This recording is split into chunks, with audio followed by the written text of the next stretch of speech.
تو قوم نوح علیہ السلام سے اللہ نے شروع کیا، وَلَقَدْ أَرْسَلْنَا نُوحًا إِلَىٰ قَوْمِهِ إِنِّي لَكُمْ نَذِيرٌ مُّبِينٌ۔ اس میں پیغمبروں کے اپنی قوم کے ساتھ بڑے دلچسپ مکالمے ہیں۔ پیغمبر نے کیا کہا، قوم نے جواب میں کیا کہا، پھر پیغمبر کیا کہہ رہے ہیں، پھر قوم جواب میں کیا کہہ رہی ہے۔ سب کی بات ایک جیسی اور سب پر اعتراضات بھی ایک جیسے۔ اللہ فرماتے ہیں ہم نے نوح کو ان کی قوم کی طرف بھیجا۔ نوح علیہ السلام نے کہا میں اللہ سے تمہیں ڈرانے آیا ہوں، ایک اللہ کے سوا کسی کی عبادت مت کرو، مجھے خوف ہے ایک دردناک دن کا جو تمہارے اوپر آئے گا۔ قوم کے جو بڑے لوگ تھے، فقال الملأ الذین کفروا من قومہ، قوم کے جو بڑے سردار لوگ تھے انہوں نے کیا کہا، ما نراک الا بشرا مثلنا، آپ ہمارے جیسے انسان ہیں، وما نراک اتبعک الا الذین هم اراذلنا، اور قوم کے سب سے پست ترین غریب مسکین لوگ آپ کو فالو کر رہے ہیں۔ قوم کے بڑے لوگ آپ کو نہیں مانتے اور آپ ایک عام انسانوں کی طرح کے انسان ہیں۔ ما نرى علیکم من فضل ما نرى لکم علینا، ہم سمجھتے ہیں کہ آپ کو ہم پر کوئی فضیلت نہیں ہے جو ہم آپ کو لیڈر بنائیں اپنا، ہم آپ کو اپنا رہبر ماننے کے لیے تیار نہیں ہیں۔ بل نظنکم کاذبین، ہم آپ کو جھوٹا سمجھتے ہیں معاذ اللہ۔ اب دیکھو مسئلہ کیا ہے، دو بڑی خرابیاں یہ ہمیں سیکھنی ہیں۔ آج ہم بھی حق اور باطل کو خلط مل کر دیتے ہیں۔ نوح علیہ السلام کی قوم دو اعتراض کر رہی ہے، ایک یہ کہ آپ ہماری طرح کے انسان ہیں، آپ ہماری طرح کے انسان، نمبر دو آپ کو فالو کرنے والے بھی غریب اور آپ بھی غریب۔ ایک تو کسی انسان کی شخصیت کو ناپنے کے لیے کہ یہ انسان کتنا وزنی ہے، اس کو ناپنے کے لیے دولت دیکھی جا رہی ہے، اس کی بات کو فوکس نہیں کیا جا رہا۔ یہ غلطی آج بھی ہم بھی کرتے ہیں، یہ غلطی، تو یہ سب سے بڑی غلطی ہے۔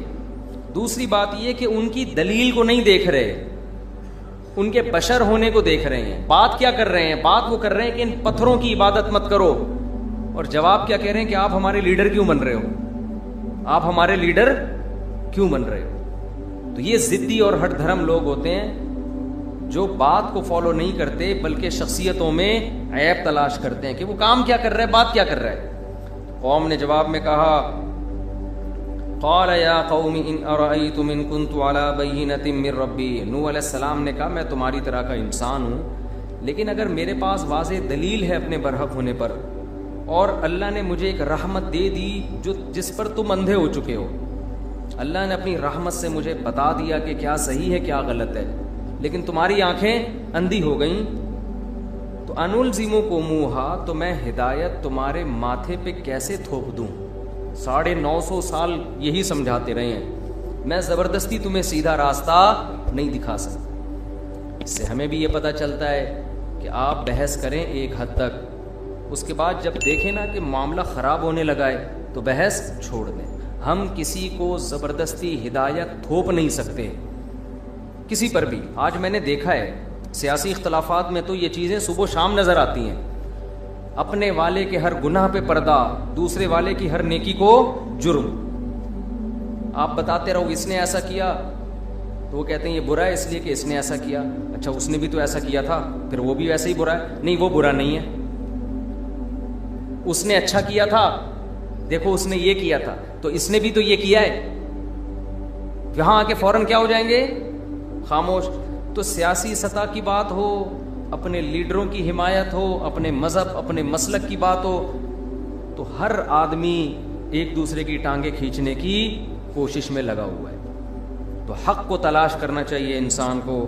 تو انہوں نے کہا کہ میں زبردستی بات نہیں تھوپ سکتا، ہم اپنی بات بتا سکتے ہیں، منوا نہیں سکتے۔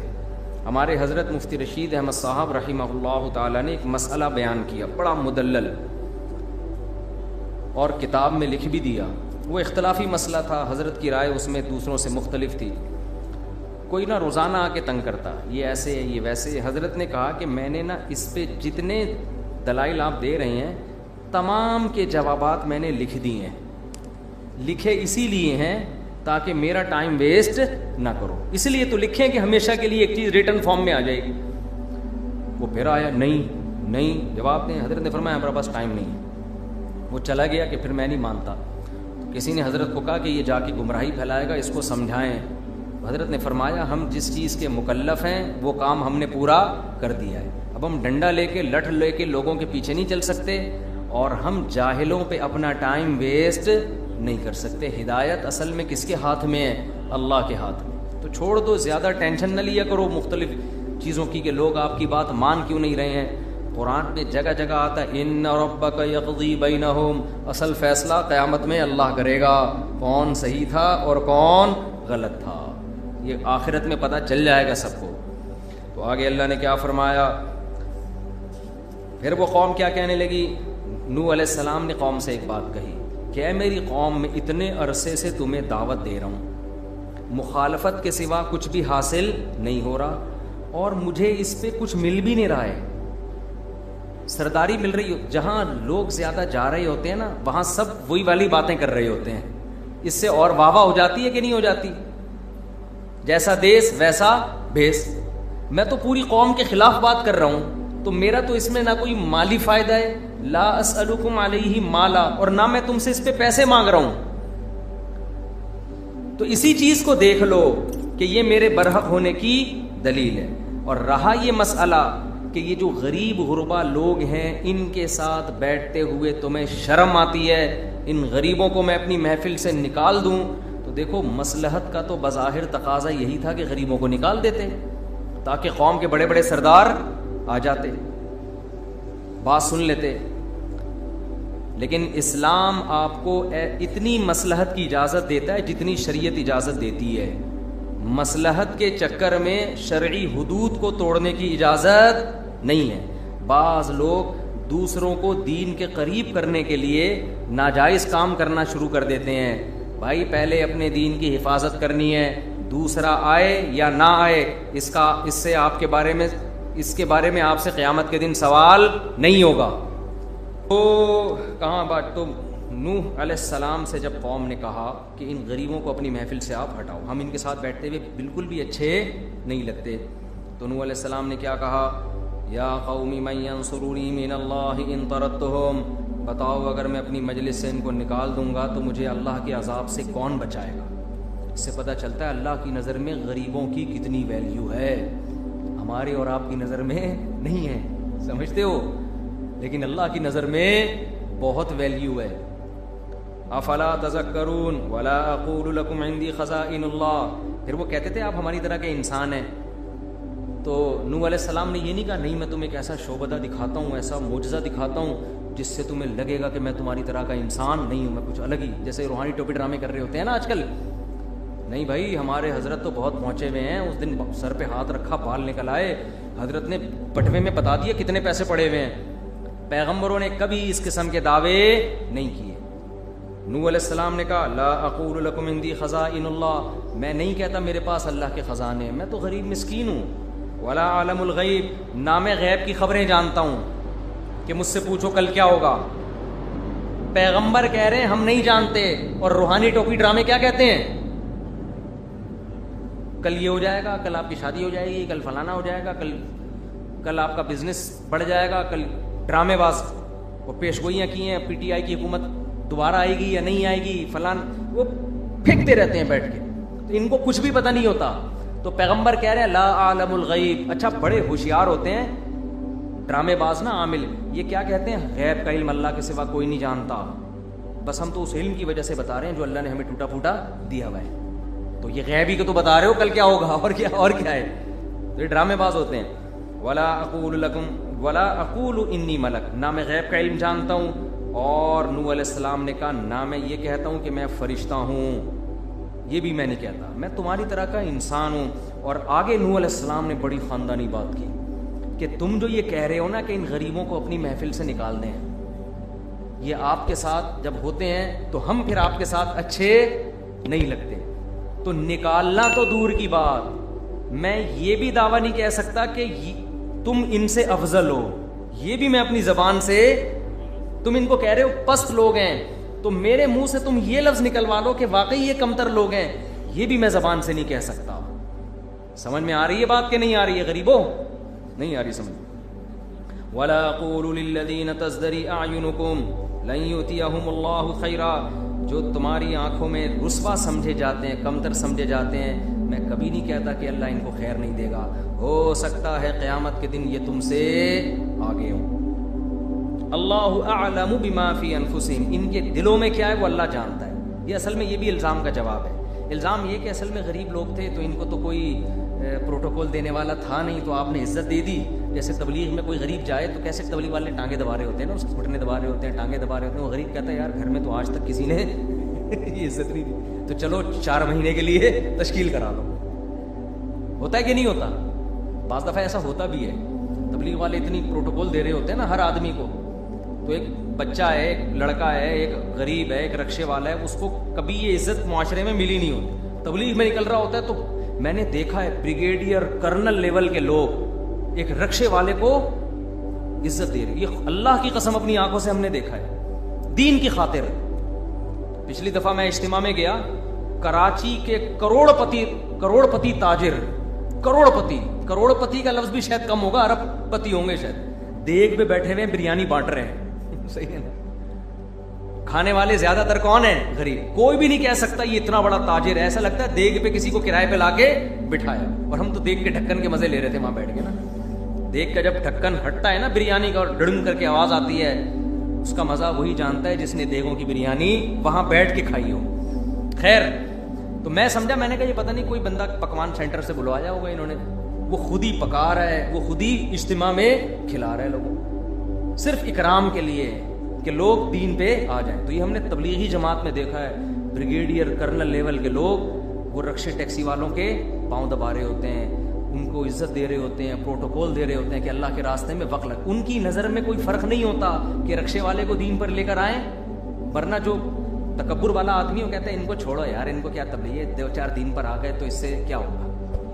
محنت کرنی ہے تو اونچے لیول پہ بھی الگ سے محنت کرنی چاہیے. اس کی شریعت میں انکار نہیں، بلکہ اس کا بھی الگ سے ثبوت ملتا ہے ہمیں. نبی نے محنت کی الگ سے بھی.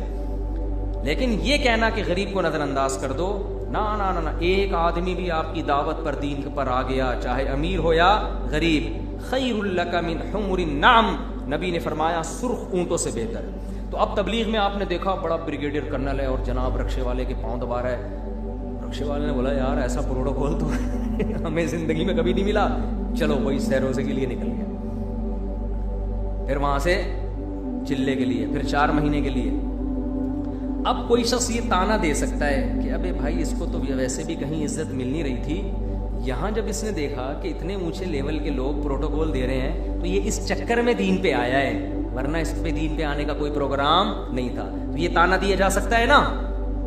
کیا ہو گیا؟ جیسے اعتکاف میں کچھ لوگ تو اللہ کے لیے بیٹھتے ہیں، کچھ گھر سے بیزار ہو کر بیوی سے بھاگ کے بیٹھے ہوئے ہوتے ہیں. اس کے علاوہ ان کو بیوی سے بھاگنے کا کبھی پورے سال میں موقع نہیں ملتا. تو بہترین آپشن ہوتا ہے اعتکاف کے نام پہ مسجد میں آ کے بیٹھ جاؤ. مقصد یہ ہوتا ہے کہ 10 دن سکون سے گزریں گے. بعض لوگ جو یہاں نہیں بیٹھے ہوئے، جو بیان نہیں سن رہے، جو اپنی زوجات سے پریشان ہوتے ہیں، تو وہ اس طرح بھی کر لیتے ہیں. اب کوئی کہہ سکتا ہے 4 شادیاں کر کے بھاگا ہے، کہہ سکتا ہے نا، کوئی تانا دے سکتا ہے بھائی اس کی نیت اعتکاف کی نہیں تھی، یہ مفتی طارق مسعود کے بیان سن کے 4 کر کے چوڑے میں آ گیا، اب بھاگتا پھر رہے. تو کچھ بھی الزام لگایا جا سکتا ہے. تو نوح علیہ السلام پر بھی یہ الزام لگایا گیا کہ ان غریبوں کو پروٹوکول دینے والا کوئی تھا نہیں، تو ان کو یہاں تھوڑی راحت محسوس ہوئی ہے تو اس چکر میں آپ کے پاس آ گئے. اس کا مطلب یہ نہیں ہے کہ یہ حق کے متلاشی ہیں. تو نوح علیہ السلام نے اس کا جواب دیا، اللہ اعلم بما فی انفسہم. کیا زبردست کلام ہے. ان کے دلوں کی حالت اللہ خوب جانتا ہے، میں دلوں میں جھانک کے دیکھنے والا نہیں ہوں. اس الزام کا دروازہ ہمیشہ کے لیے بولو بند کر دیا. یہ جو ہم نیگیٹو باتیں کر رہے ہوتے ہیں نا، یہ اسلام دشمنوں کا کردار رہا ہے. پیغمبروں کا کردار کیا ہے؟ ظاہر کو دیکھنا. غریب آ رہا ہے، بیٹھ رہا ہے، دین پہ چل رہا ہے، اس پہ یہ الزام لگانا کہ پیسوں کے چکر میں آیا ہے، عزت حاصل کرنے کے چکر میں آیا ہے. یہ الزام کیا ہے؟ غلط. آپ کو شریعت میں اس کی اجازت نہیں. اس لیے کوئی 4 شادیوں والے اعتکاف میں بیٹھ جائے، یہ کبھی نہ بولا کرو گھر سے بھاگ کے آئے. ہو سکتا ہے اخلاص میں بیٹھا ہو، دین کے لیے بیٹھا ہوا ہو، خام خامے منفی باتیں نہ کیا کرو. تو نوح علیہ السلام نے کہا ان کے دلوں کی حالت اللہ جانتا ہے، میں اس کا مکلف نہیں ہوں. انی اذا لمن الظالمین، اگر ان باتوں کی بیس پر میں ان کو اپنی محفل سے نکال دوں گا تو میں اللہ کی نظر میں ظالم کہلاؤں گا. اب 950 سال یہی پھڈے ہوتے رہے ہیں، یہی جھگڑے. نوح علیہ السلام یہ جواب میں، قوم جواب میں کچھ اور. نوح علیہ السلام بتوں کی برائی بیان کریں، وہ کچھ اور. 950 سال سورہ نوح میں آتا ہے انی دعوت قومی لیلا و نہارا، اے اللہ میں نے اپنی قوم کو دن میں بھی پکارا اور رات میں بھی، ڈراتا رہا عذاب سے. دیکھو چھوڑ دو ان بتوں کی عبادت، اللہ کی طرف آ جاؤ. یا قوم استغفروا ربکم، سورہ نوح میں تو بڑی تفصیل ہے. اے میری قوم توبہ کر لو، آج بھی سارے گناہ معاف کر دے گا اللہ، پچھلے سب مٹا دے گا. اتنی طریقوں سے سمجھایا. پھر یہ کہا کہ اگر تم دین پر چلو گے دنیا کے دروازے بھی کھول دے گا اللہ. یرسل السماء علیکم مدرارا، آسمان سے موسلا دھار بارشیں برسائے گا. وَيُمْدِدْكُمْ بِأَمْوَالٍ وَبَنِينَ، کثرت سے تمہیں بیٹے دے گا، تمہاری معیشت میں ترقی ہوگی، مال و دولت کے ڈھیر لگا دے گا. بِأَمْوَالٍ وَبَنِينَ وَيَجْعَلْ لَكُمْ جَنَّاتٍ، باغات پیدا کرے گا، نہریں جاری کرے گا، معاشی ترقی ہوگی، سب کچھ. مَا لَكُمْ لَا تَرْجُونَ لِلَّهِ وَقَارًا وَقَدْ خَلَقَكُمْ أَطْوَارًا، میں اس خدا کی طرف تمہیں بلا رہا ہوں جس نے تمہیں ماں کے پیٹ میں منی کے قطرے سے بنایا، مختلف مرحلوں سے گزار کے. اس خدا کی دعوت دے رہا ہوں، کتنا قریب ہے. تو تمہیں کیا ہو گیا، تمہاری سمجھ میں نہیں آ رہا. ہر طرح سے جب سمجھا دیا ہے نا تو قوم جواب میں کیا کہتی ہے. یہ 950 سال کے بعد قوم کہہ رہی ہے یا نوح قد جادلتنا، اے نوح تو نے ہم سے بڑا جھگڑا کیا ہے. فاکثرت جدالنا، اور یہ جھگڑا بہت بڑھ گیا ہے. اب تیری اور ہماری بحث تھوڑے دنوں کی نہیں ہے، یہ بہت طویل ہو گئی ہے. اب تو کیا کر، فأتینا بما تعیدنا ان کنت من الصادقین، ہم ہمارے باپ دادا سنتے آ رہے ہیں عذاب آئے گا عذاب آئے گا، تو اب تو اس عذاب کو ہماری آنکھوں کے سامنے لے آ. اب بحث چھوڑ دے، اب کیا کر، بس اب عذاب لے آ تاکہ یہ قصہ ہمیشہ کے لیے ختم ہو جائے. تو نوح علیہ السلام نے کیا کہا، انما یاتیکم بہ اللہ، دیکھو اللہ عذاب لائے گا انشاء، اگر وہ اللہ خود چاہے گا. وما انتم بمعجزین، لیکن جب وہ لے کر آ گیا نا تو تم اس کو عذاب میں ہرا نہیں سکتے. عذاب آئے گا نہیں آئے گا مجھے نہیں پتا، لیکن اگر وہ چاہے گا تو آئے گا، اور اگر آ گیا تو تم اس کو عذاب میں ہرا نہیں سکتے. ولا ينفعكم نصحی، میں نے تمہاری خیر خواہی چاہی تھی، آخرت کی بھلائی بھی اور دنیا کی بھی، لیکن میری نصیحت نے تمہیں فائدہ نہیں پہنچا. تم یہی سمجھتے رہے کہ میرا ذاتی مفاد ہے اس میں. آج بہت سے لوگ ایسے ہوتے ہیں، ان کو سمجھاؤ ہر طرح سے، وہ سمجھتے ہیں ان کا اپنا کوئی ذاتی مفاد ہے. فوج سے پیسے کھائے ہوئے ہیں، اسٹیبلشمنٹ سے پیسے کھائے ہوئے ہیں، الزام لگتے ہیں نا. کوئی بات عوام کے فائدے کی آپ کر کے دیکھو، جس کے اگینسٹ جا رہی ہوگی فوراً الزامات لگانا شروع کر دے گا بغیر تحقیق کے. تو کہاں سے کہاں بات چلے گئی. تو نوح علیہ السلام نے کیا کہا، میں تمہاری خیر خواہی چاہ رہا تھا، مگر تمہاری کھوپڑی میں تمہیں خیر خواہی سمجھ میں نہیں آ رہی. تو مجھے بھی ایسا ہی لگتا ہے کہ ہم جب بات کرتے ہیں نا عوام کی خیر خواہی کی، تھوڑا سا ان کو ملک سے محبت دل میں ڈالنے کی کوشش کرتے ہیں، تھوڑا سا ان کو جو ہے وہ قریب کرنے کی کوشش کرتے ہیں، تو الٹا بجائے یہ کہ آپ اس پہ پازیٹیو کوئی بات کریں، پازیٹیو ریمارکس دیں. میرا ایک بیان پہ ایک خاتون نے کمنٹ کی ہے کہ ابھی چھوڑو، پھر وہ پھر بات نہ پوری ادھر ادھر چلی جائے گی، پھر اس پہ 10 کم، پھر ایک نئی پھٹنا شروع ہو جائے گا. اتنا کافی ہے میرا خیال ہے. تو نوح علیہ السلام نے کہا میں نے تمہاری خیر خواہی چاہی تھی، لیکن تمہیں وہ خیر خواہی سمجھ میں نہیں آئی. ام یقولون افترا، پھر آگے قرآن کہتا ہے وَأُوحِيَ إِلَىٰ نُوحٍ، ہم نے نوح کو وحی کی، أَنَّهُ لَن يُؤْمِنَ مِن قَوْمِكَ، کہ آپ کی قوم میں سے اب کوئی بھی مزید ایمان نہیں لائے گا. لہذا اب یہ جو کچھ بھی کر رہے ہیں آپ اس پہ پریشان نہ ہوں. آپ نے کیا کرنا ہے، وَاصْنَعِ الْفُلْكَ، دیکھو اللہ نے 950 سال انتظار کیا کہ ایک شخص کے بھی ایمان لانے کی توقع ہے تو اس قوم کو عذاب نہ دیا جائے. ایمان والے کی کتنی قدر ہے اللہ کی نظر میں. اللہ کو پتا تھا کچھ کافر ایسے ہیں جو ابھی ایمان لائیں گے، 950 سال انتظار کرو عذاب نہ دو. کوئی بھی ایسا کافر جس کے دل میں ذرہ برابر بھی ہدایت کی چاہت تھی نا، اللہ نے اس کا بھی انتظار کیا. جب وہ آخری کافر مسلمان ہوئے جو 40 یا 80 لوگ تھے ٹوٹل مسلمان ہونے والے، اب اللہ کے علم میں یہ تھا کہ اب ان میں سے مزید کوئی مسلمان نہیں ہوگا. تو اللہ فرماتے ہیں ہم نے نوح سے کہا کہ تو کشتی تیار کر بِأَعْيُنِنَا، ہماری نظروں کے سامنے، اور ہماری وحی اور ہماری ہدایات کے مطابق جیسے جیسے ہم کہہ رہے ہیں. اور اب مجھ سے ان لوگوں کی مغفرت کی بات نہ کرنا. ولا تخاطبنی فی الذین ظلموا, میرا فیصلہ ہے کہ انہوں نے غرق ہونا ہے. قرآن کہہ رہا ہے نوح علیہ السلام کشتی بنا رہے تھے. کلما مر علیہ ملأ من قومہ, جب بھی قوم کے بڑے بڑے لوگ, سردار لوگ, ہمیشہ گڑبڑ کون کر رہے ہیں؟ سردار لوگ, غریب لوگ نہیں کر رہے. کافروں میں بھی جو غریب ہے نا ان کو اتنا مسئلہ نہیں ہو رہا, مسئلہ کس کو ہو رہا ہے؟ بڑے لوگوں. جب بھی قریب سے گزرتے سخروا منہ, مذاق اڑاتے کہ نہ دریا ہے دور دور تک, نہ کوئی سمندر ہے, اور ان لوگوں کو کیا بنانے کی پڑی ہوئی ہے؟ اتنی بڑی کشتی تیار کر رہے ہیں. نوح علیہ السلام نے کہا ان تسخروا منا, اڑا لو ہمارا مذاق, فإنا نسخر منکم, عن قریب ہم تمہارا مذاق اڑائیں گے. کہ کتنا تمہیں سمجھایا گیا مگر تمہیں بات سمجھ میں نہیں آئی. قرآن کہتا ہے حتی اذا جاء امرنا, جب ہمارا حکم آ پہنچا, وفارت النور, اور زمین کی رگوں سے پانی ابلنا شروع ہو گیا. جہاں بھی زمین میں سوراخ تھا نا وہاں سے پانی نکلنا شروع. تو ہم نے نوح علیہ السلام کو کہا احمل فیہا من کل زوجین اثنین, ہر طرح کے جانوروں میں کا ایک جوڑا آپ کشتی میں ڈال دیں, کیونکہ ہلاک ہونے والوں میں صرف جو سمندر اور پانی کے جانور ہیں نا وہ تو بچ جائیں گے. یہ ایسا طوفان ہے کہ خشکی کے تمام جانور بھی ختم ہو جائیں گے. اس میں عین ممکن ہے ڈائناسورز کی نسلیں اسی طوفان میں برباد ہوئی ہوں, ممکن ہے, واللہ عالم.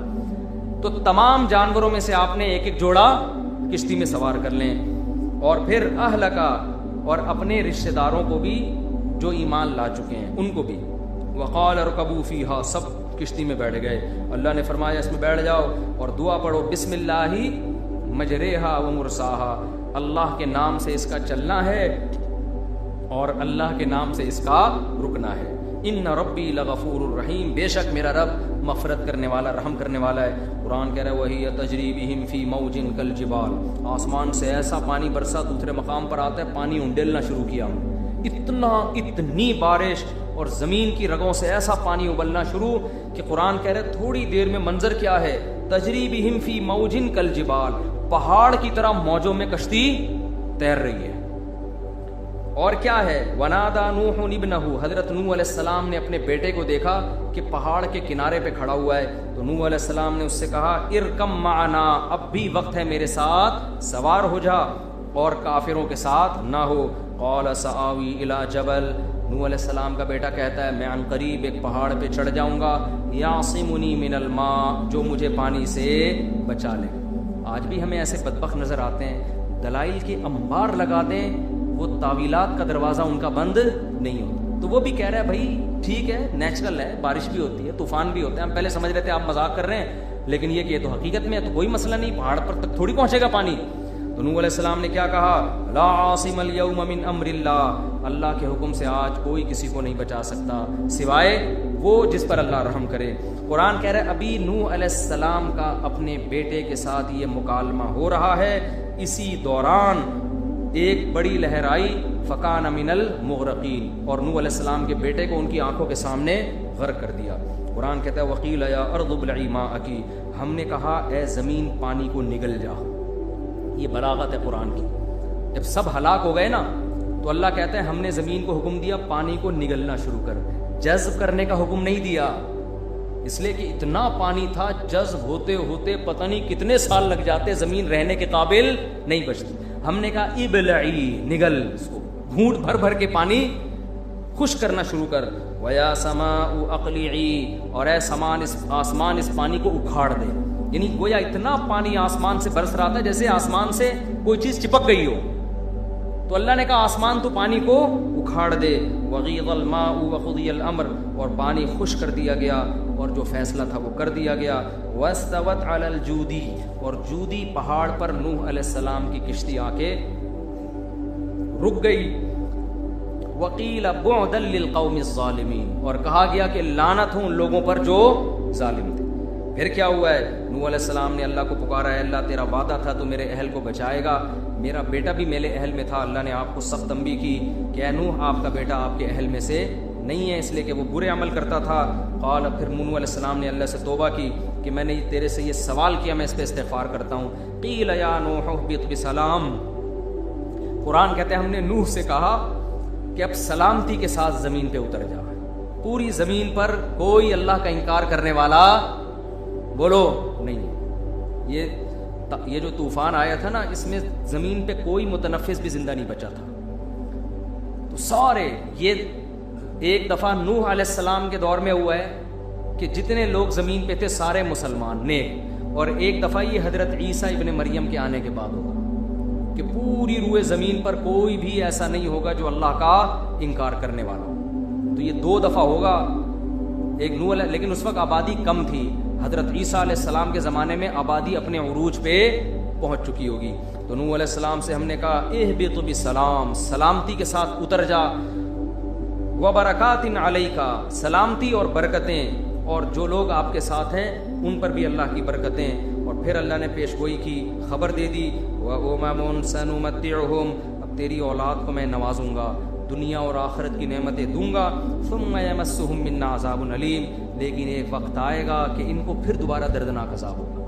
یہ پھر اسی برائیوں کی طرف نسلیں ان کی چلی جائیں گی. اور وہ کون سی نسلیں تھیں؟ وہ قوم عاد، جن کا اللہ نے اگلی آیتوں میں تذکرہ کیا.